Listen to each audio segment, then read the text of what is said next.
Pudding বানানোর জন্য এখন আর কোনো খরচ বা কোনো কষ্ট কোনো কিছুই লাগবে না। দেখেন আমার মতন এই টেকনিক করবেন।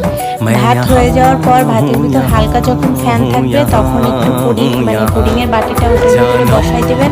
তারপর হচ্ছে যে এভাবে হয়ে যাবে এমনি। তারপর দেখেন আমি বের করতে পারতেছিলাম না, পরে হচ্ছে গামছা দিয়ে বের করছি। তো এটা অনেক সুন্দর হয়। এভাবে আপনারা হচ্ছে পুডিং বানাতে পারেন। রাইস কুকারে যখন ভাত হয়ে যাবে তখন হচ্ছে যে পুডিংয়ের বাটিটা ভিতরে বসাই দিবেন।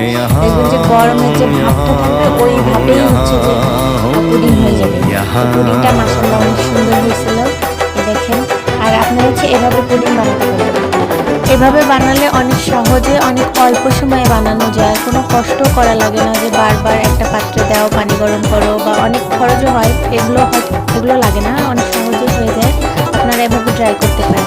পুডিংটা তো দেখছেন মাশাআল্লাহ কত সুন্দর হয়েছিল, যেমন দেখতে সুন্দর হয়েছিল তেমন খেতে অনেক মজা।